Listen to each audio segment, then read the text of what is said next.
리둥이 TV. 안녕하세요. 리둥이와입니다. 한동안 영상이 좀 뜸했는데 그 이유가 저희 애들이 5월 달에 2번이나 응급실을 다녀왔고 그 와중에 또 육아 동지 저희 남편은 해외 출장을 한 4주 정도 갔다 왔어요. 그 전에 또 3주 갔다 오고 그러다 보니까 이제 도저히 찍고 뭐 편집할 그럴 겨를이 없더라고요. 오늘은 응급실 가기 전에 알고 가면 좋은 것들을 제가 한번 정리를 해봤어요. 영상을 제가 아마 2개로 나눠서 올릴 것 같은데 첫 번째 편은 응급실 가기 전에 알고 가면 좋은 팁들, 두 번째는 서울에 있는 소아응급실 2군데를 다녀왔는데 이용했던 후기를 제가 또 들려드리겠습니다. 근데 정말 고생을 했거든요. 잠시 뭐 썰을 풀어드리자면 육아동지 없는 와중에 가족들이랑 같이 호캉스를 갔어요. 서울 내에 강남 뭐 호텔로 호캉스를 갔는데 저녁 잘 먹고 정말 잘 놀고 딱 호텔방 들어왔는데 갑자기 1호가 엄마 나 토할 것 같아 이러는 거예요. 갑자기 토를 막 하는 거예요. 왁! 저한테. 그래서 막 머리며 옷이며 막 다 토가 묻었어요. 그걸 시작으로 계속 뿜더라고요, 이 토를. 그래서 근데 제가 약간 원래 응급실은 정말 최악의 경우 가자 이런 주의라서 되도록이면 응급실을 안 가려고 하는데 10시까지 한 10분, 20분 간격으로 계속 토를 하더라고요. 그래서 도저히 안 되겠다. 그래서 응급실을 다녀왔죠. 10시쯤 가서 돌아온 시간이 한 3, 4시 정도 된 것 같아요. 장염이었어요, 결국에는. 그런데 그 와중에 이제 2호가 먼저 아팠었어요. 열 감기에 걸렸었어요. 열이 한 40도까지 오른 와중에서 이제 걔가 조금 컨디션이 안 좋으니까 걔 신경을 써야겠다라고 생각을 했는데 1호까지 아파버린 거죠. 그랬는데 이 장염이 옮을 수가 있다 그러더라고요. 그래서 한 이틀인가 뒤에 열감기였던 아이가 장염으로 토를 하기 시작했어요. 완전. 걔는 더 심하게 토를 했어요. 그래서 그 아이도 응급실을 다녀왔죠. 그런데 아무래도 동일한 증상으로 갔다 오다 보니까 제가 이제 어떤 일이 발생할지 그리고 응급실에서 어떻게 대처하면 되는지 어떤 거 가져가면 좋은지 이런 거 다 이제 알고 가니까 그렇게 막 당황스럽거나 막 어렵거나 이런 일은 없었어요. 그래서 이게 알고 가는 것과 모르고 가는 것에 진짜 큰 차이가 있구나 라는 걸 알았고 오늘 이 영상을 보시는 분들은 혹시나 응급실 가실 일이 생기시더라도 당황하시지 마시고 잘 준비하셔서 응급실 치료 받으시길 바라면서 영상을 준비했습니다. 응급실 가기 전에 제가 제일 궁금했던 게 가까운 응급실이 어디지? 얼마나 기다려야 될까? 뭐 가져가야 되지? 코로나 검사 하나? 이런 거 되게 궁금했었거든요. 그래서 그런 거 알려드릴게요. 아이를 키우시는 분이라면 오늘 영상 끝까지 봐주세요.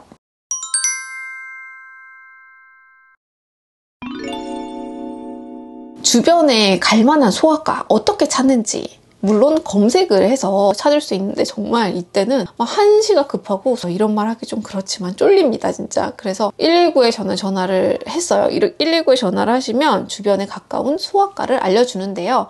이게 반드시 가장 가까운 소아과를 알려주진 않더라고요. 집 주변에 갈만한 소아과를 알아두시는 게 좋아요. 서울에 있는 소아응급실이 있는 병원을 알려드리면 강남 성모병원, 그리고 삼성서울병원, 중앙대병원, 서울아산병원, 서울대병원, 그리고 뭐 분당 차병원이 있어요. 강남 세브란스 병원도 밤 10시까지는 운영을 한다고 해요. 프로세스는 좀 병원마다 약간 다를 수 있는데 큰 프로세스는 이래요. 일단 외부에서 접수를 먼저 합니다. 뭐 문지표 같은 거 작성해요. 뭐 코로나 접촉한 사람 있나요? 뭐 이런 거 작성을 하고 대기를 합니다. 그리고 초진을 해요. 아이의 키, 몸무게, 증상, 언제부터 이랬는지 등등 이런 거 알려드리는 초진을 하고 대기를 합니다. 그리고 본 진료를 받고요. 검사를 해요. 뭐 초음파, 엑스레이 검사, 피 검사, 뭐 소변 검사를 할 수도 있고 처방을 내리죠. 보통 이때 수액을 맞고 그리고 수액을 맞으면서 검사했던 거, 엑스레이 찍었던 거를 그 결과 나오는 것을 대기를 하죠. 그리고 그 검사 결과가 나오면 진료 선생님이랑 다시 만나서 설명을 듣고 처방 약품이 있다면 그거 받고 이제 수납하고 집에 가면 됩니다. 이런 프로세스로 보통 진행이 돼요. 제가 2곳을 가봤는데 전체적인 큰 틀은 이렇게 다 진행이 되더라고요. 일반적으로 대기는 2시간 정도, 1시간 반에서 빠르면 1시간? 뭐 이 정도 되는 것 같고 전체적으로는 한 5시간에서 6시간 잡고 가시면 돼요. 응급실은 내가 간 순서대로가 아니라 위급한 순서대로 먼저 들어가는 거기 때문에 순서는 밀릴 수도 있기 때문에 대기 시간이 정말 길어질 수도 있습니다. 본 진료 전에 초진을 하게 되는데 초진을 할 때 여러 가지 물어봐요. 키, 몸무게, 어떤 증상인지, 언제부터 시작됐는지, 아이 증상에 관련해서 기록을 해두는 게 좋아요. 초진을 할 때 막 생각을 떠올리면은 잘 생각이 안 나요. 그래서 이거를 시간 날 때마다 메모장에, 핸드폰 메모장 있잖아요. 거기에 기록을 해두시는 게 좋아요. 응급실을 갈 때 코로나 검사를 하는지 궁금해 하실 텐데 응급실 갈 때는 코로나 검사는 안 하고 문진표로 작성은 해요. 증상이 있었는지 아니면 접촉을 했는지 이런 거는 지금 기록을 하고 만약에 입원을 한다 그러면 좀 얘기가 달라지더라고요. 그 성모병원 같은 경우는 검사를 하고 입원을 시키더라고요. 제가 삼성서울병원에서는 확인을 못했는데 아마 동일할 것 같아요. 아이가 수액을 맞춰야 될 것 같은데 수액 처방만 받을 수 있을까? 저도 이거 되게 궁금했거든요. 또 응급실 같은 경우는 그냥 수액을 놔주진 않아요. 사실 그럼 안 되긴 하죠. 그래서 검사를 하고 놔줍니다. 사실 아이들 수액을 맞출 수 있는 곳이 별로 없어요. 왜냐면 그 혈관 잡기가 좀 힘들기 때문에 아이들은 아무 데서나 이 수액을 놔주지 않아요. 특히 소아과는 거의 안 놔주거든요. 만약에 주변에 아이들 수액을 놔주는 병원이 있다면 꼭 그런 거는 알아두시는 게 좋아요. 요거 중요한데요. 응급실 짐 챙기기. 만약에 아이가 유모차를 탈 수 있는 나이다라고 하면 유모차는 가져가시는 게 좋습니다.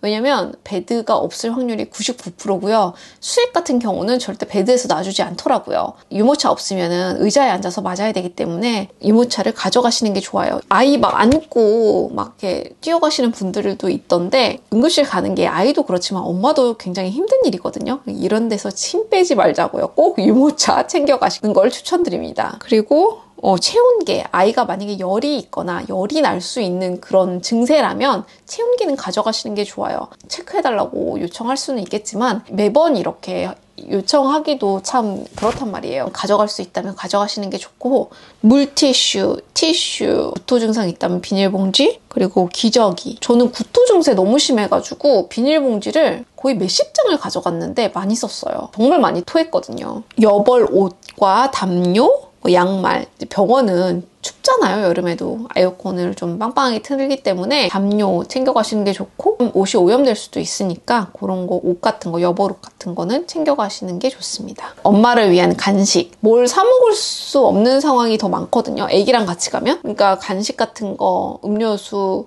그리고 배터리, 휴대용 배터리, 이거 막 충전선은 빌려주기도 하는데 이동해야 되고 막 이런 일이 많기 때문에 배터리, 휴대용 배터리 이렇게 나와 있는 거 있잖아요. 그런 거 챙겨가시는 게 좋아요. 그리고 응급실 가면 정말 당 떨어져요. 그러니까 그런 거 잘 챙겨가시길 바랍니다. 응급실에서는 어떤 일이 벌어질지 모르기 때문에 대기 시간이 얼마나 길어질지 몰라요. 그러니까 이런 걸 다 대비해서 가시는 게 좋아요. 물론 그 보통 병원에 편의점 같은 데 보면 다 팔기는 하는데 왔다 갔다 하는 것도 좀 힘들거든요. 응급실에서 나가서 거길 가야 되는데 보통 또 거기 가드가 있어요. 이걸 다 찍고 나가야 돼요. 아이 데리고 그걸 또 사러 가서 올라오고 막 이런 과정이 조금 번거로워요. 비용이 얼마나 나왔나 궁금해 하실 텐데 요거는 제가 두 번째 영상에서 디테일하게 알려드릴게요. 두 병원이 비용이 달랐어요. 검사 했던 것도 좀 다르고 처방도 좀 달라서 그런 것 같기는 해요. 성모병원이 조금 더 많이 나왔습니다. 요거는 참고만 하세요. 저희 리둥이가 지금 이룬둥이에요. 이룬둥이는 만 5세까지 되게 진료비 지원이 많이 되거든요. 그래서 만 얼마, 2만 얼마 정도 나왔습니다. 그리고 요거는 약간의 팁인데 응급실 근무자들이 10시에 이제 많이 퇴근을 한다 그러더라고요. 10시 이후에는 훨씬 더 대기가 길어질 수가 있어요. 물론 그때그때 상황에 따라 조금 다를 수 있는데 일반적인 상황을 말씀드리는 거예요. 응급실 갈 때 되도록이면은 운전해 주시는 분이 한 분 있으면 조금 수월해요. 그러니까 처음에는 자차 운전하면서 갔고 두 번째는 저희 친정엄마가 이제 병원까지 데려다 주셨는데 주차하고 올라가고 이런 시간도 그런 시간도 참 아깝더라고요. 그리고 삼성병원 같은 경우는 응급실 앞에 잠시 주차를 해놓고 그거 접수하고 그랬더니 주차를 또 안에다가 해야 된다는 거예요. 그래가지고 아이를 다시 카시트에 태우고 유모차를 접어서 넣고 주차장 가서 또 다시 유모차 펼쳐서 아이 태워서 또 다시 응급실로 오고 막 이랬던 과정이 너무너무 힘들었어요. 아무튼 제가 오늘 응급실 관련된 팁들을 알려드렸는데, 물론 베스트는 응급실 갈 일이 없는 게 가장 베스트긴 한데요. 사람 일이 어떻게 될지 모르잖아요. 그리고 이게 알고 가는 것과 모르고 가는 것의 그 차이가 제가 겪어보니까 정말 크더라고요. 그래서 혹시나 가실 일이 있더라도 너무 당황하지 마시고 제가 알려드린 팁을 요긴하게 잘 써먹으셔서 도움이 되셨으면 하는 마음에서 오늘 영상 준비했습니다. 오늘 영상은 여기까지고요. 도움이 되셨다면 좋아요와 구독, 알림 설정까지 부탁드려요. 저는 다음에 또 좋은 영상으로 찾아뵐게요. 감사합니다. 감사합니다.